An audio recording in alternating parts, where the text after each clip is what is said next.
Welcome to Tattooed Freaks in Business Suits, recorded live in the kitchen of the Personal Touch Career Services in Denver, Colorado. I am your host, Donna Shannon. As a professional career coach, I help people navigate the hiring maze to get the jobs they really love.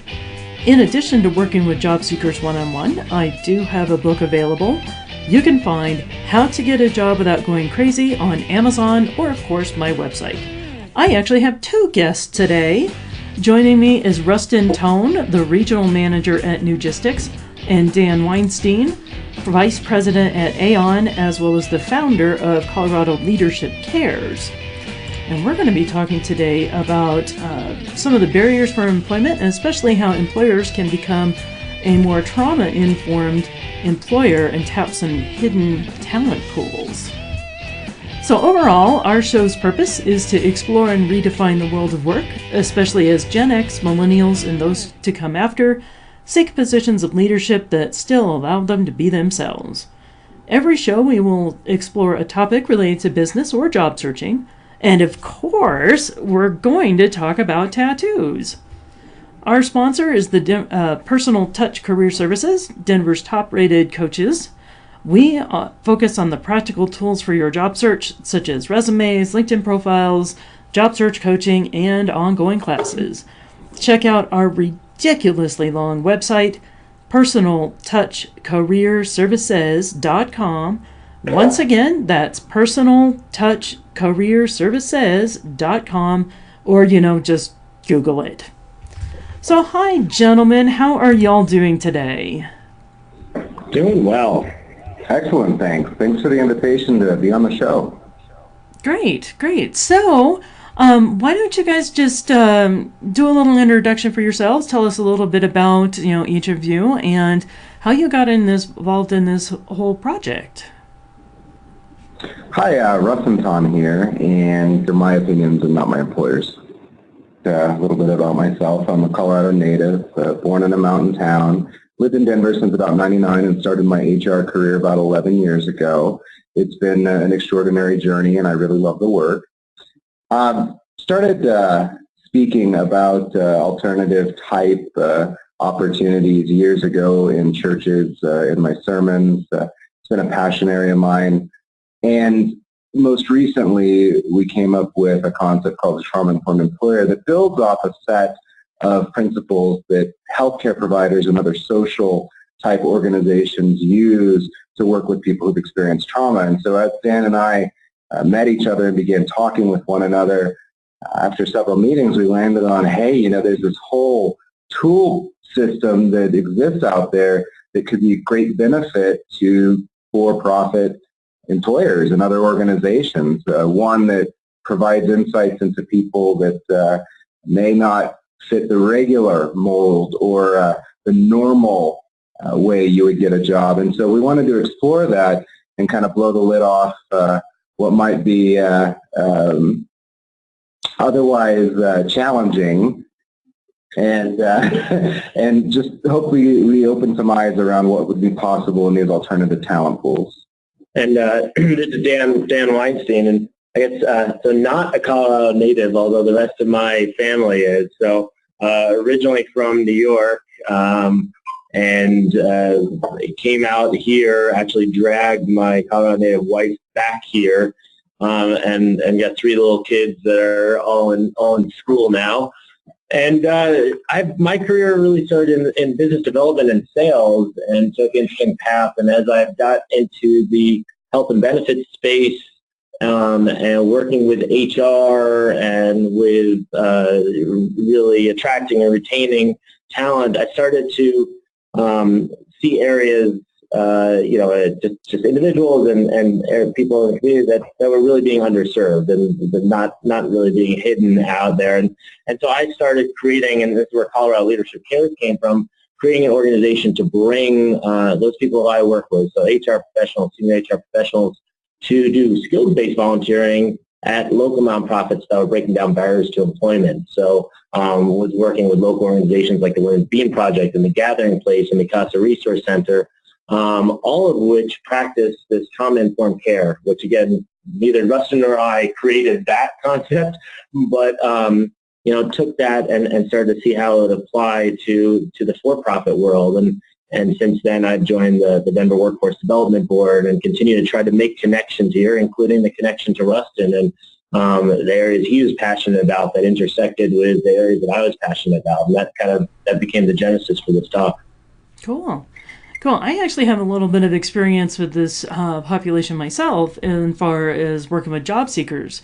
So back in 2012, I was part of a task force hired by the state, and we redesigned their workshops that were being taught, part of the Employment First program, which is for people who are receiving food assistance. And it was great because we dealt head on with issues like how do you get a job when you've got a felony record, or homelessness, some of those other challenges, and how do you deal with that. Then personally, I've been a volunteer with the Salvation Army Women's Recovery Facility in Arvada, Colorado, oh Lord, since like 2003, maybe? So, yeah, it just kind of helped coach people with some life skills there, and certainly job searching becomes part of it. So, when you're talking about these trauma-informed, what sort of traumas are you talking about, and what kind of barriers to employment? Well, there's a number of areas. I mean, just kind of if you look at how it's categorized, you have areas like sexual abuse and assault, physical abuse, emotional abuse, serious accidents and illnesses, being a victim or witness to violence. So there's a whole range, and that's by no means all inclusive.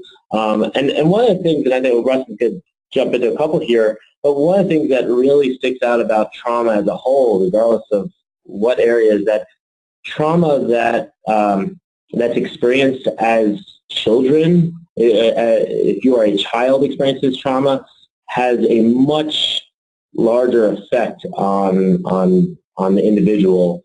Not to say that trauma experienced in your adult is not. So a lot of these things, a lot of these areas that happen to people, and then they grow up and hopefully have not experienced additional trauma, but still have this in their background, still impacting their everyday life.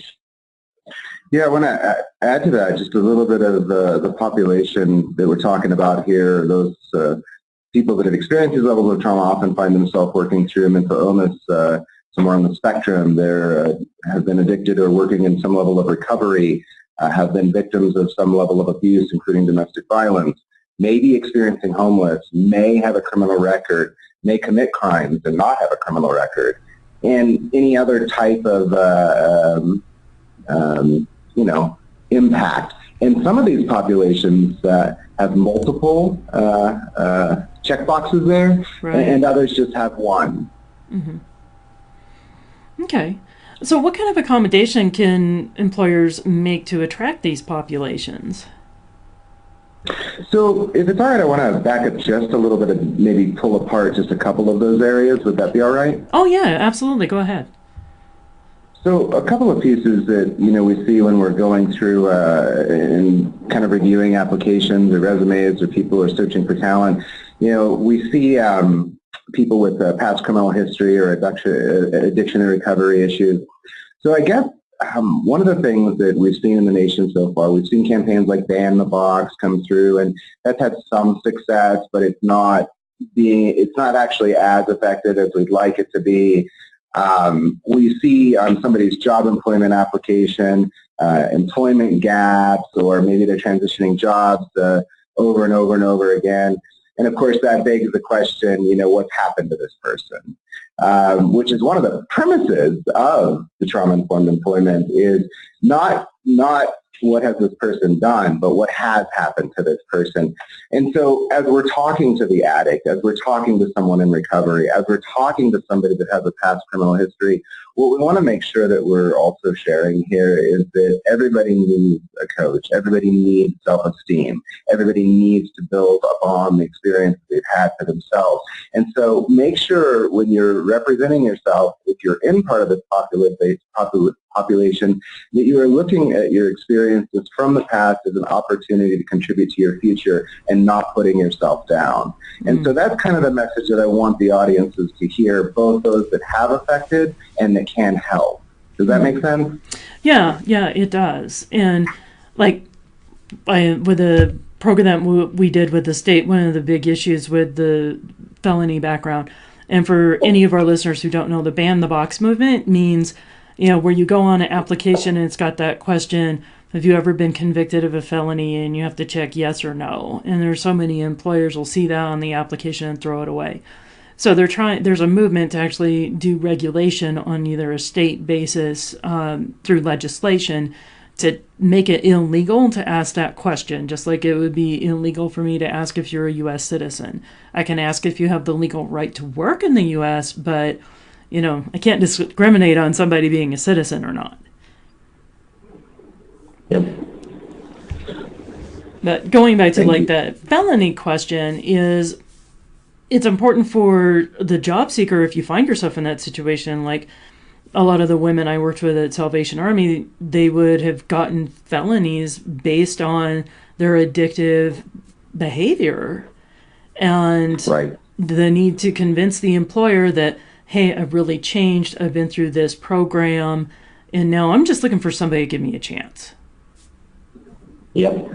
And it's interesting there, because you kind of bring us right to that next piece of, we talk a lot, and I would say there's a decent move for employers to be somewhat open to giving people a chance, giving people a second chance, and especially, and whether it's through some of the stuff that I do or that you've done when you volunteer and you get out there and you realize that some of these individuals have gotten caught in a spiral, right, where circumstances have been created a situation where they've gotten a felony. It just pulls that in. But then once you've given them a chance and they get into the workplace, and this is really where Russ and I were focusing on, is how do you make sure that they can succeed there? Especially with a number of these populations, it's almost guaranteed they've experienced some level of trauma. Yeah. Right. And then put the kind of the caveat here is that the broader population has also experienced trauma somewhere along the spectrum. So let's these are all the things that we're going to kind of dive into and discuss are all good, almost basic HR things to put into place that will just help companies be successful every which way. Mm-hmm. So, I mean, as we start to, maybe kind of dive into, well, what does that look like for an employer, right? What are these, you mentioned accommodations. I don't even know if it's necessarily accommodations, but shifts in how you look at working with your employees and with your managers and all. There are a few kind of key areas that come to mind. I mean, one, when we talk to people who experience trauma, there's that very act, whatever it may have been, has been a lack of control and choice. And so the inverse of that is the ability to give employees some level of control and some level of choice in what they're doing and how they do it, and is big. And while that may seem obvious, there are lots of situations within the everyday workday where especially kind of entry-level employees have very little to none of that. Yeah. So tapping into some of these organizations,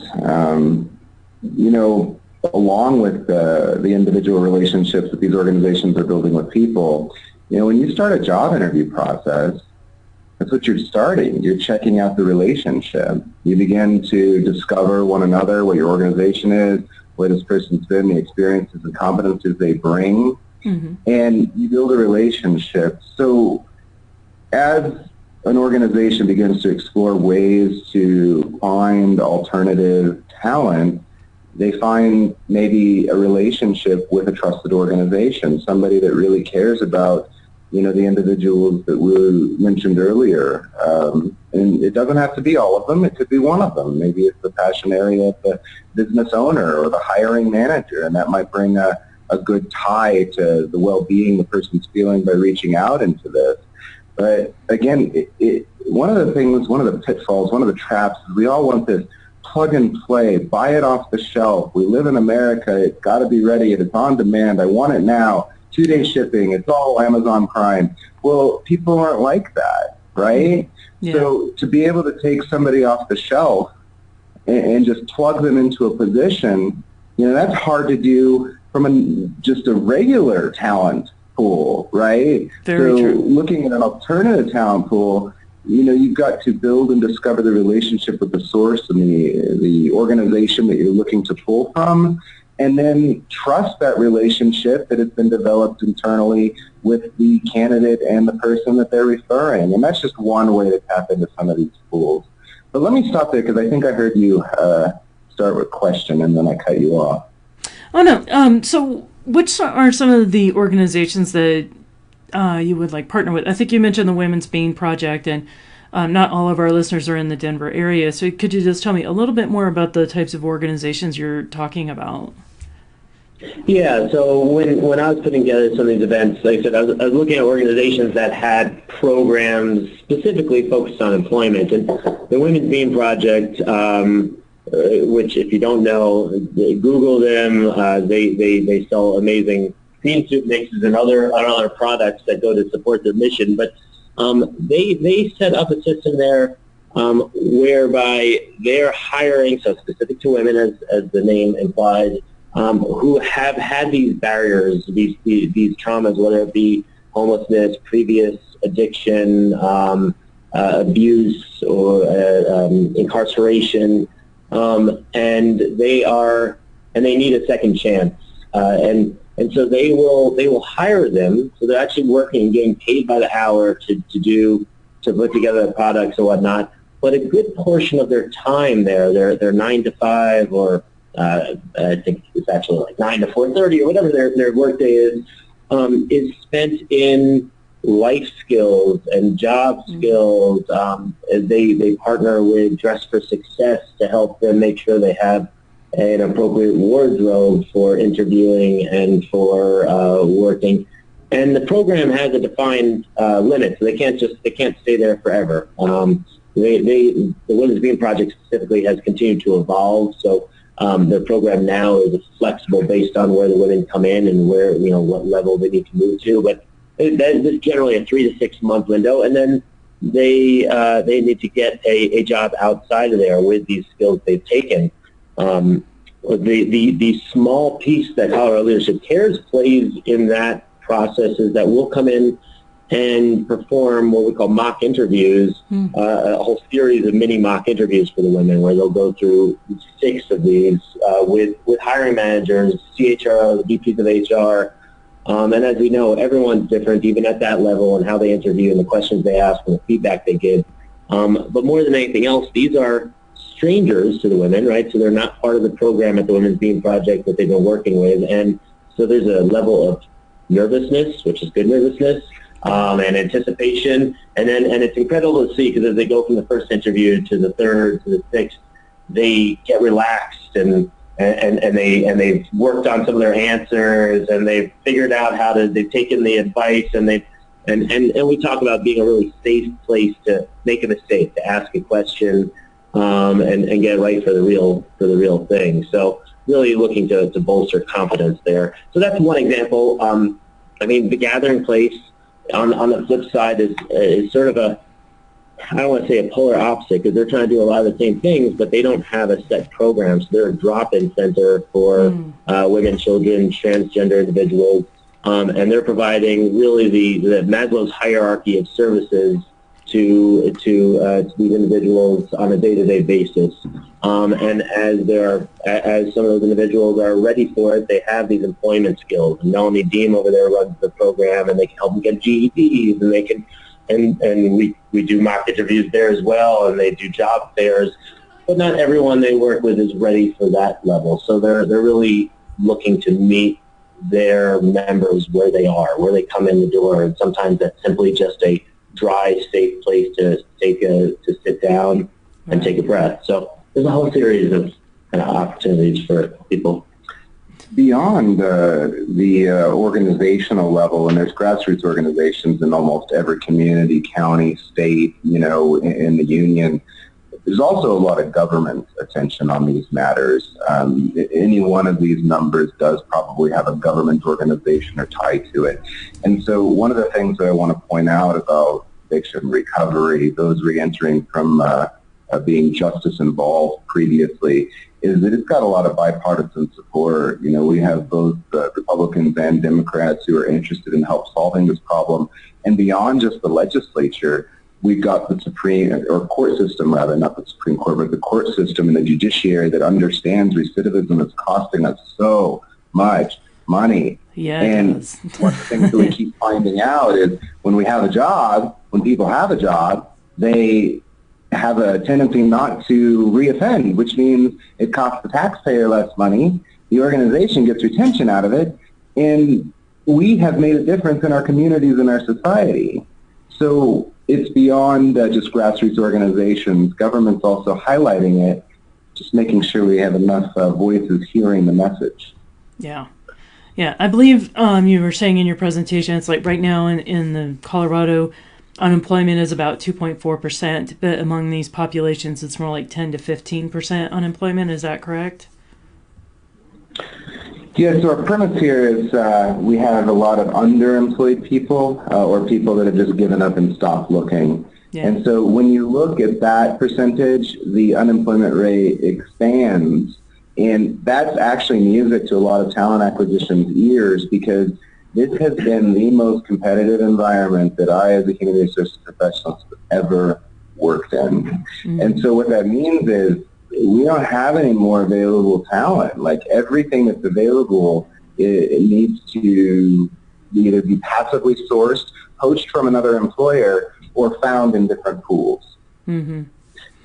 And one of the things that, and I think we mentioned in the talk that, and Rustin touched on, is when you give these individuals a second chance and you have an environment that is supportive and that will allow them to thrive, they are some of the most loyal employees you can get. And so, and again, not from the standpoint of taking advantage of them, but they're not just going to jump ship for another opportunity because they know that you've given them that chance that not many were. So from a retention standpoint, it's a huge boon to those organizations that can make that work for them. Mm-hmm. Yeah. So I know we touched on it a little bit, but let's dive a little bit more deeper into some of the changes in the work environment. And this is going to sound like in really bad taste, but you hear this about the millennials all the time that, if something comes up, you better say trigger warning before you talk about a certain topic, because just to let people know that you're going to be doing something sensitive.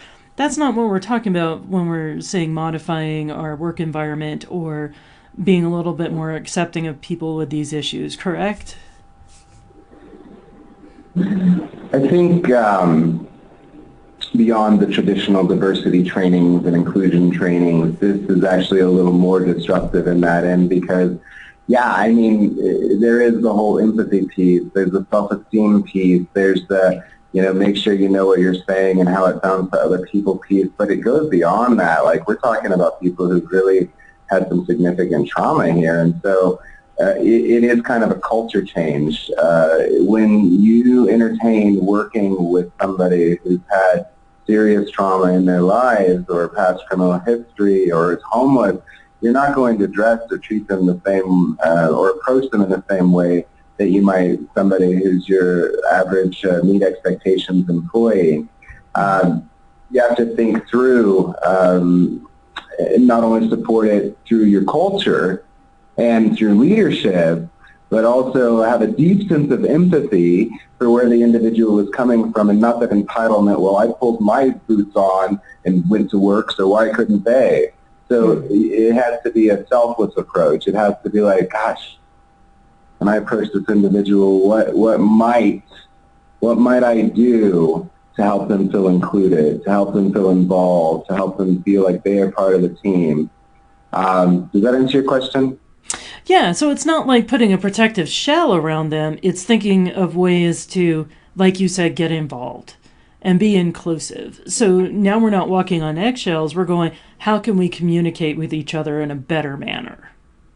You know, and you actually just said that the piece I was going to add to this is the key word I think about is transparency, or transparency and communication, and that gets missed. So you know, the more you can do that, the more you can share information. And I use this example in the talk, and it's one taken from the Gathering Place, but they do a strengths assessment for every one of their employees after they're hired. But instead of just doing that and having HR own that information, the results of everyone in the organization, all their employees, is shared and open, such that anyone could go on there and see, okay, who's good at, you know, who's good at leadership, who really excels there, because I'm running a project, I need a leader involved in this, right? And so to really open that up and not be afraid of the differences of people, but to really, in that case, find the strengths and be very open about it. That, I mean, we see transparency be a big issue, and it's kind of a little bit off course here, but around salary and the differences in starting salary between men and women for the exact same position. And so, you know, transparency helps level the playing field and bring everyone in the same place across the board, especially those that have experienced trauma. Great. So we know that we could get some more loyal employees this way. What are some of the other benefits to the employers of having this trauma-informed environment? So I want to touch on that, but before we move into kind of the value for the employer, I want to just also say that some of the other premises behind being a trauma-informed employer include creating an environment that's safe and secure for other people, giving employees a feeling of empowerment, they have a voice, and can make choices about the work that they're providing for the organization, being inclusive and understanding diversity. All of these pieces are really, to Dan's point earlier, inclusive of good leadership and good HR. Mm-hmm. So that's not the whole system of being a trauma-informed employer, but it does kind of lay foundational pillars on what this needs to stand on. So to answer your question about what benefits exist, Dan named a couple earlier, retention. I'd like to add that we have this feeling of doing and making a difference in our communities, in our organizations, creating a lasting relationship, not only with another community organization perhaps, or another place that helps or alternative talent pools, but also a relationship with an individual that's going to change their life. And these individuals initially may need additional tooling, may need additional help, may need additional support, may need additional esteem building, may need additional coaching. But all of that is going to pay off in a loyal employee and making a difference in an individual's life. And nobody is saying you have to scale this program and start out with 50 homeless people. We just need one person to start and make a difference. Have that person go through and experience what it's like to have gainful employment, and then support that person and make sure their environment is supported, and then try a second. That's the ask. Yeah, and you know, you mentioned before, right? All of these pieces, you know, kind of. I always think of the Venn diagram overlapping when we talk about diversity and inclusion, right? So by tapping into the talent pools, we inadvertently also help to fulfill diversity and inclusion programs, as we've seen that there's higher rates of incarceration amongst Black Americans, you know, and a number of other areas. I don't have all the stats in front of me, but you know, the other thing, you know, from a benefit to employers, as you increase diversity in the workforce, and not just for these programs, and we see it in diversity in schools and diversity in neighborhoods, you increase diversity of thought, ideas, leaders, and that ultimately actually leads to, from the business standpoint, higher rates of success, right? I mean, otherwise you end up being very isolated with one thought, right? And it's easy to hire the person that looks, thinks, talks just like you, but you don't get outside the box at all that way. Yep, absolutely. Well, we've come to my favorite part of the show where we get to talk about some tattoos. Now, Dan, I know you don't have tattoos, but you've had some piercings in the past. But Rustin, you've got some ink, right? A little bit, not a ton. So what have you got? Entirely sleeved out and has several on his back, and I was trying to get his tattoo guy's name because he actually flies back to Indy to have that work done. Wow. His entire arm is Peter Pan and Neverland and the pirate ship, and it's one of the most incredible tattoos I've ever seen. But mine is the yin-yang, and it reminds me to be balanced, right? That there is a whole here, there's light, there's dark, and in this reality, we can't have one without the other. So I got mine very young. I was a teenager. It was actually an interesting story because, you had to be 18, but I was like 16. So my mother, who happens to be a legal secretary, wrote me up an affidavit who I took to Springs, and I went to a tattoo shop somewhere in Colorado Springs, and I remember my tattoo artist's name was Goat, and he looked at me and he was like, "You're too young." And I said, "I have a paper." And he looked at me and he was like, "I've never seen this before." And he never looked at it again. He put it in the file cabinet, and he gave me my tattoo. Yeah. I thought that was remarkable. And this kid brought me a piece of paper that said I could do this, so I'm doing it. Yeah. Well, don't feel bad. My first tattoo I got when I was 17, and I was actually married at the time. I had already gotten married. And he's all like, "Well, you're married, so you're old enough." Then, piercings, on the other hand, both ears were pierced. I haven't worn them in years and years and years. And then I had tried my tongue.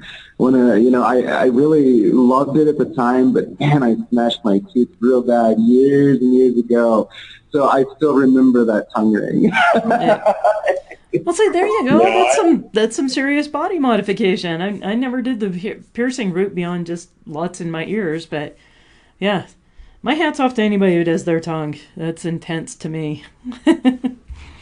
I've bitten my tongue a number of times. I think similar sensation. All right. Well, thank you very much for joining me today. So, Dan and Rustin, how can people get in touch with you? So this is Dan. You can find me on LinkedIn. You can find me on Twitter at Dan Weinstein _CO. And my organization, Colorado Leadership Cares, can be found at www.clcares.org. Yeah, this is Rustin, and you can find me on Twitter at Rustin Tonn. That's at RUSTINTONN. And, of course, LinkedIn under the same name. And I'll catch your message there, and we'll figure out a way to connect. Thank you. Right. Sounds good. And everyone out there, remember to please give us a like if you enjoyed this episode, and leave us some comments, and be sure to follow us on all your favorite podcast platforms. And until next time, I'll see you later.